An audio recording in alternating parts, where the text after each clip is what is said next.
निवडणुका जाहीर होण्याआधीच बदलापूरमध्ये राजकीय वातावरण तापले आणि या पार्श्वभूमीवर शिवसेनेचे बदलापूर शहर प्रमुख वामन म्हात्रे यांनी वादग्रस्त वक्तव्य केले। जे शिवसैनिकांना दम देतील त्यांचे दोन्ही हात छाटू असा इशारा म्हात्रेंनी दिलाय।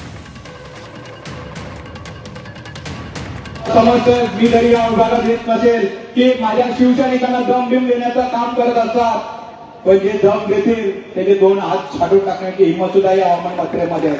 हे तुम्हाला सांगू इच्छितो। म्हणून कोणी पदाधिकाऱ्यांनी घाबरायचं कारण नाही।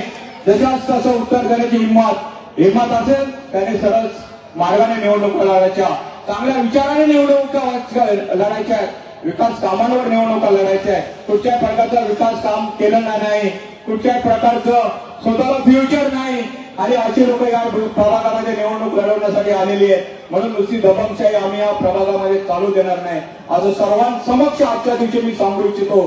कारण आमच्या मागे एकनाथ शिंदे साहेब आहेत, त्या महाराष्ट्र राज्याचे उपमुख्यमंत्री शिंदे साहेब आहेत। त्यांनी सांगितलं माझा असा वाईट प्रसंग झाला, त्यांनी सांगितलं वामन म्हात्रेच्या केसाला धक्का लागला तर मी काय गप्प बसणार नाही। आणि मी सुद्धा तुम्हाला शब्द देतो, अरुण सुरवाणी यांच्या कोणाच्या केसाला धक्का लागला मी कोणाची वाट बघणार आहे। वामन म्हात्रे काय करायचे फक्त बघून जा।